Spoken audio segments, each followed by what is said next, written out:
네, 모두 안녕하십니까. 오늘은 터보컨트 얘기 많더라고요. 삼성전자 오늘 얘기를 오랜만에 좀 하겠습니다. 뭐 항상 뭐 주가 빠질 땐 빌미가 있게 마련이고, 네, 그 핑계가 정말 공포인지 아니면 또 가짜인지, 뭐 보니까 대부분은 다 날라오더라고요.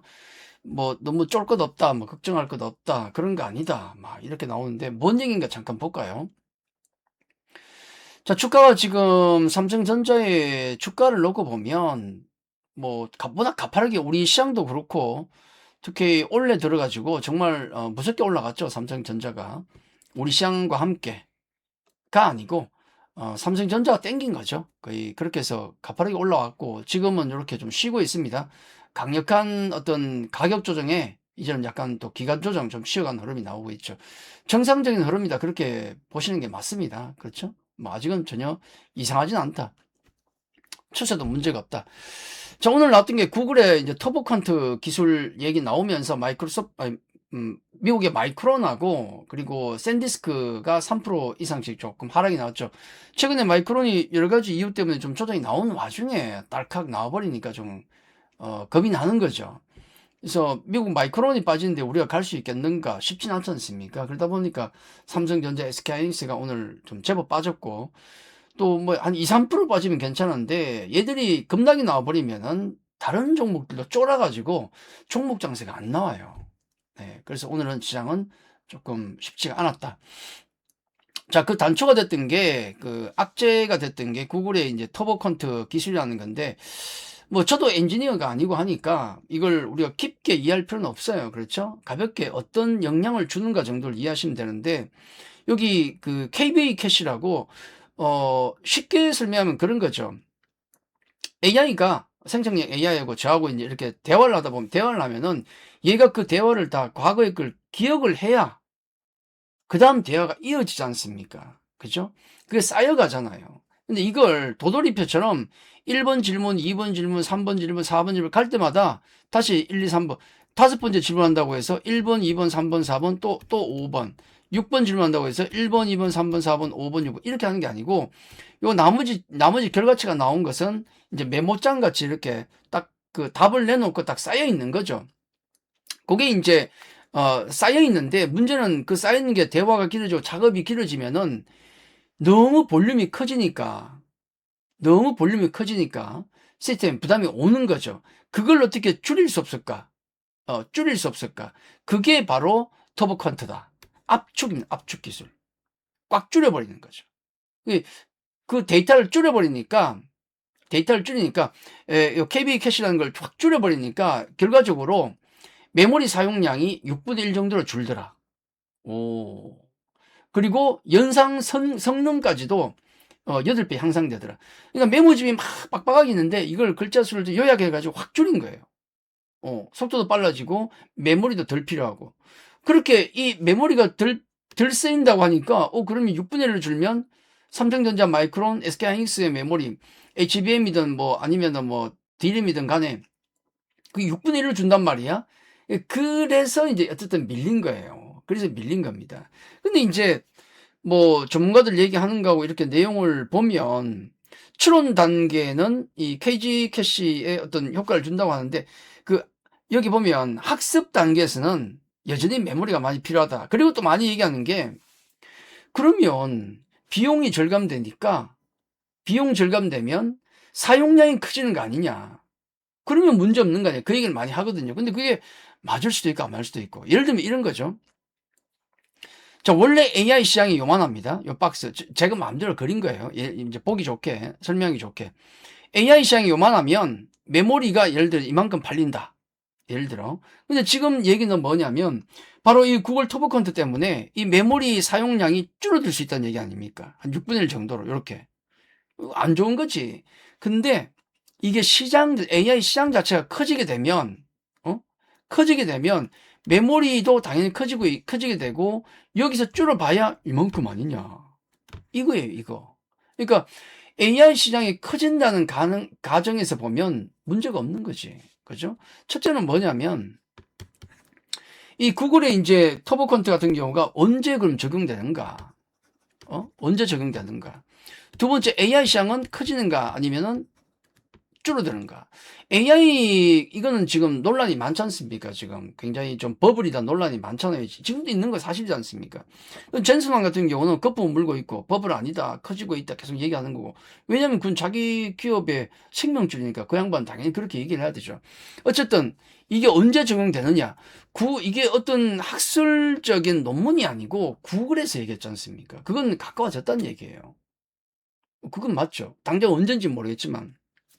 그리고 AI 시장이 커진다는 거, 여기가 피크가 아니라는 보장은 모르겠습니다. 근데 AI 시장은 커지고 있는 것도 맞지 않습니까? 그죠? 그래서 이거는, 내용을 떠나서 내용이 어렵고 그게 아니고 도대체 이게 언제 적용되고 본격화가 될 것인가? AI 시장이 커질 것인가? 안 커질 것인가? 뭐 이만큼 커질 것인가? 아니면 요만큼 커질 것인가? 아니면 과도기인가? 뭐 이런 것들. 이건 정답이 없잖아요. 근데 예를 들어서 정답은 없는데 이게 그러면 호재입니까? 악재입니까? 언제 적용되든 적용의 시기. 두 번째, 시장이 얼마나 커질지 모른다는 거 감안해서 그건 모르겠고 그럼 이게 호재입니까? 악재입니까? 호재는 아니더라고요. 호재는 아니다. 억지로 끼워 맞추려고 해도 호재는 아니다. 저는 그렇게 생각하거든요. 지금 삼성전자 주가만 놓고 보면 악재들이 많은 건 아닌데 외국인이 겁나게 팔고 있어요. 이들은 왜 팔까? 삼성전자를 지금 올 한 해 동안, 올 한 해 그래봐야 뭐 3개월밖에 더 됩니까? 3개월 동안 삼성전자를 얼마 팔았냐면 36조 원 팔았어요. 어마어마합니다. SK하이닉스를 17조 팔았습니다. 그 다음에 현대차 8천억 원. 외국인이 올해 들어서 정확하게 얘기하면 작년 10월부터 외국인은 팔았는데 우리 주식시장에서 팔았는데 정말 많이 팔았거든요. 근데 그 대부분이 삼성전자, SK하이닉스, 현대차, SK스퀘어. 스퀘어는 뭡니까? SK하이닉스하고 똑같은 거 아닙니까? 거의. 그 다음에 또 기아, 현대모비스 다 반도체와 자동차예요. 우리 대표주들. 특히 삼성전자와 SK하이닉스 두 개만 놓고 보면 무려 53조를 팔았습니다. 3개월 만에. 말도 안 되죠. 얘들은 왜 팔았는가?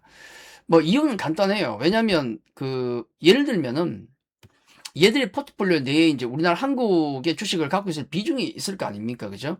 항상 포트폴리오 그렇게 배치가 되잖아요. 요만큼을 갖고 있는데 문제는 뭡니까? 삼성전자 요만큼 비중이 맞아요. 얘들한테는.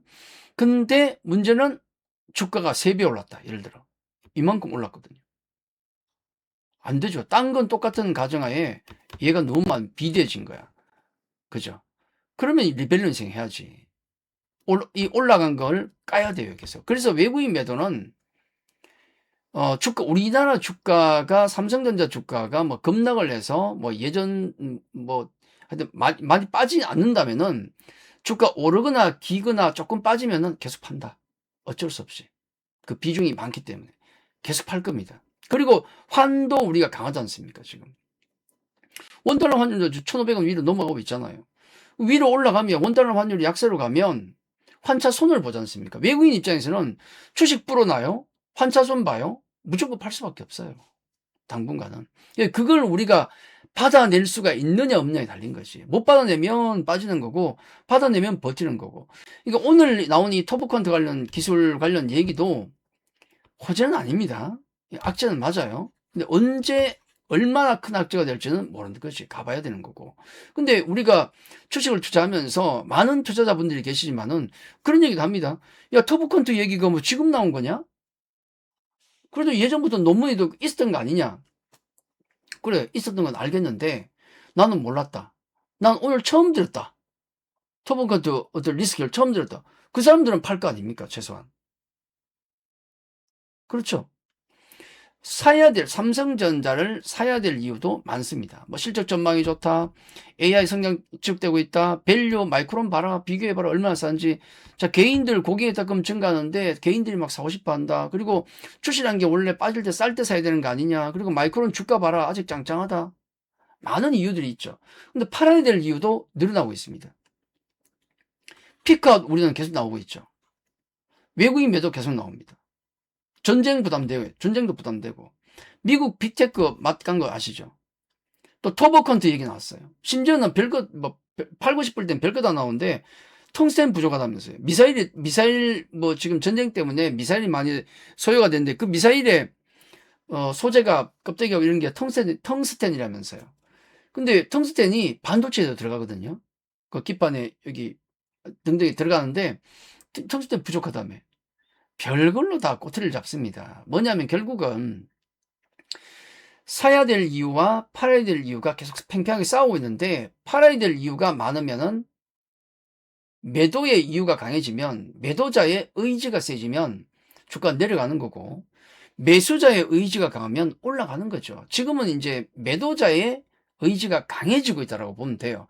어차피 매매는 사고 팔고 매수자와 매도자가 똑같은 거 아닙니까? 팽팽하게 맞섰는데, 아래위로 맞섰는데 누구의 의지가 세냐에 달린 거예요. 지금 오늘 같은 경우는 터보컨트까지 나오면서 매도자의 의지가 강했던 거죠. 팔아야 될 이유가 강했던 겁니다. 이유는 그거죠. 이게 얼마나 데미지 줄지는 두고 봐야 되지만은 팔아야 될 이유가 늘어난 건 맞다. 이런 건 분명히 부담이지 않습니까? 오랜만에 추세 점수를 한번 계산을 해보니까 실적 추세, 그 다음에 수급 추세, 차트 추세 뭐 다 계산해 보니까 수급 추세가 너무 안 좋아요. 지금 수급 점수가 거의 없어. 점수가 지금 종합 한 62점 정도가 나옵니다. 60점대 점수면은 초보들이 만지기는 어려워요. 지금이 삼성전자의 어떤 현재의 위치로는 상당히 난이도가 높아졌다. 그러니까 주가 빠진다고 해서 무작정 뭐 사야 될 구간 아니라는 말씀을 좀 드립니다. 62점 정도니까 조금 뭐 고수분들이 알아서 하시겠지. 근데 초보분들이 이 자리에서 막 조정 나온다고 해서 막 달려들 그건 아니다. 점수가 썩 좋진 않습니다. 지금 그래요. 그리고 방금 추세 점수도 말씀드렸고 오늘 또 이슈가 됐던 뭐 터보컨트 관련된 말씀도 드렸지만은 더 중요한 건 이 사이클 구도가 지금 어떻게 돌아가고 있는가를 보셔야 됩니다. 자, 소프트웨어 업체들이 무너지게 되면 하이프스케일러도 안 됩니다. 하이프스케일러가 안 되면은 GPU 제조사 안 돼요. GPU 제조사가 안 되면 HBM 제조사도 안 됩니다. 그죠? 지금 오라클이나 팔란티어는 총액이 좀 올랐지만 오라클이나 나머지 소프트웨어 기업들은 반토막 난 기업도 있고 굉장히 안 좋아요. 왜 그런지 아시죠? AI의 성능이 더 좋아지다 보니까 AI 하나가 나머지를 다 잡아먹더라. 그런 얘기입니다. 그죠? 굉장히 안 좋아요. 그러면 이들 기업들이 데이터 센터를 클라우딩 서비스를 덜 이용하겠지요. 그럼 클라우딩 서비스를 제공하는 데이터 센터를 구축하는 하이퍼스케일러, 빅테크 기업들, 뭐 아마존이든 뭐 마이크로소프트든 뭐든 걔들이 지금 주가가 무너지고 있죠. 안 좋잖아요. 마소 주가 보십시오. 지금 굉장히 안 좋습니다.